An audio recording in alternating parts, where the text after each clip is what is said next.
What's up, everybody at Dust and Depth? Today I've got for you the Sony NEX-5R versus the Canon EOS M. Immediately you'll notice that they are pretty well the same size, to be honest with you.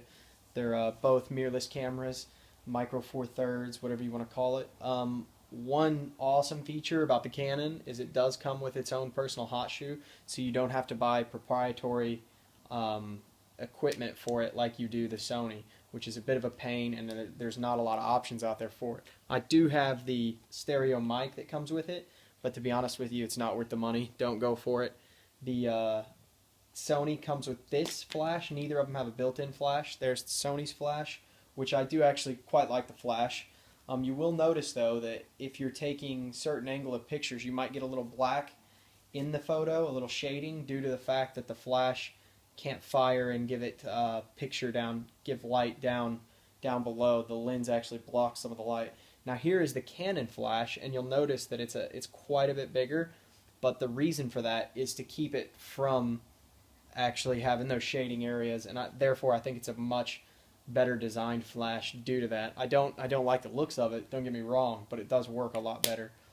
Now this one here, the Sony, is a 16.1 versus the Canon's 18.1. The Sony does have a bigger sensor, though. If you pull it off here, you'll see the bigger sensor.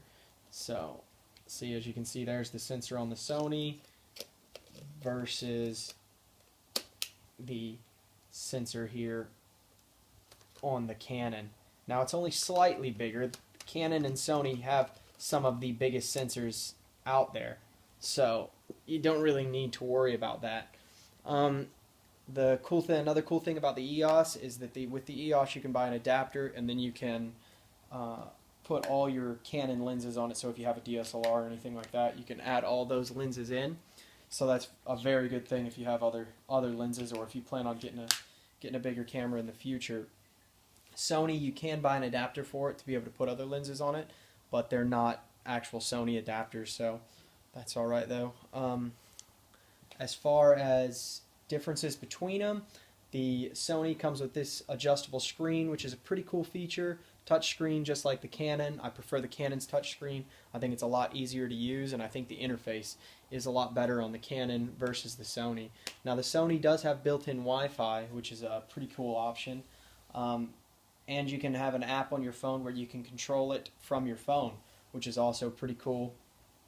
The Sony, they both do 1080p video.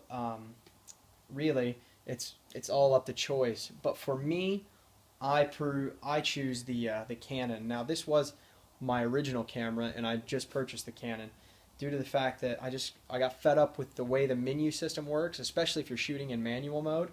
I just don't like the way that you have to go in to adjust things. Where the Canon, it's just like all their other Canons. It comes up, except it's touchscreen obviously, but it comes up on the menu, and you see everything right there. And I don't really like the app thing where you have to go and pay extra money to add on features that should have already came with the camera anyways, to be honest with you. Now, don't get me wrong, the Sony is a great camera, and if you pick up the camera, you'll probably never be disappointed with it.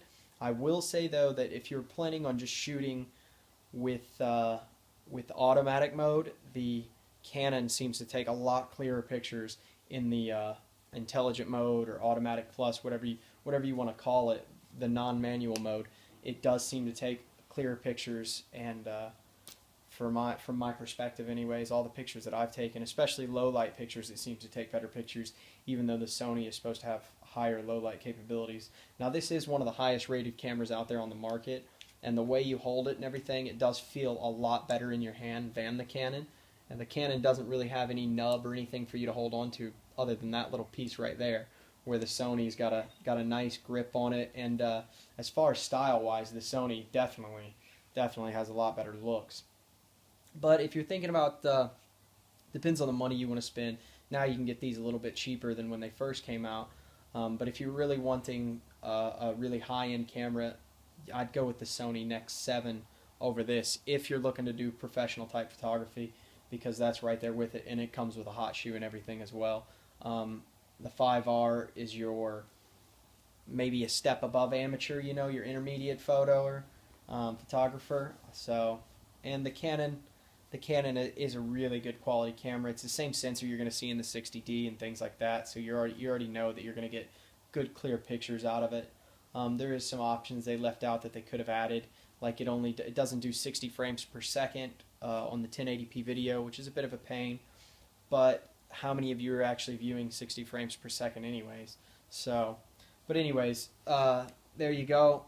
At Dustin Depp. If you guys have any more questions or comments or anything else, let me know. You're not going to be disappointed with either camera, but my pick is the Canon. Thanks a lot, guys.